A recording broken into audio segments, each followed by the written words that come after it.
د نیمه ګرمو اوبو څښلو ګټې.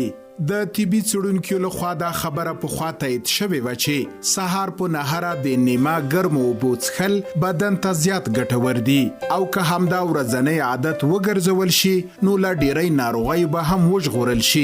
خو اوس به د دې خبرې په لوستو حیران شئ چې له ویدېدو د مخه هم د نیمه ګرمو اوبو څښل بدن ته ګټور تمامېږي. فشار او ذهني ګډوډۍ لپاره ډېر ګټور دي.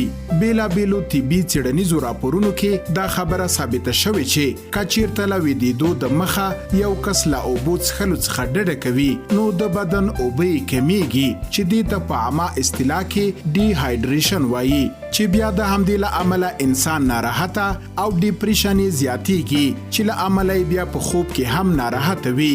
خو که د شپې له خوبه وړاندې نیمه ګرمې اوبه وڅښل شي نو نه یوازې ستاسې د بدن اوبه به پوره کوي بلکې خوب هم له سکون ډکوي، وینه پاکوي.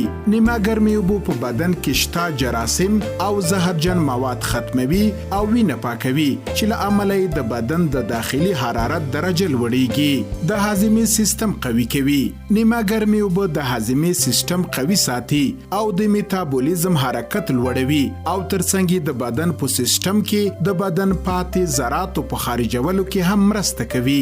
اصلا دا رښتیا دي چې د شپې لخوا د هاضمې سیستم یو څه کمزوری کیږي، خو د نیمه ګرمو اوبو په څښلو سره دا ستونزه حلیږي. د وزن په کمولو کې مرسته کوي. څېړونکي وایي د شپې لخوا د نیمه ګرمو اوبو څښل نه یوازې دا چې ستاسې د خوړلې غذا په هضمولو کې مرسته کوي بلکې د هاضمې نظام پیاوړی کوي چې له امله یې ستاسې په وزن کې کموالی هم راځي.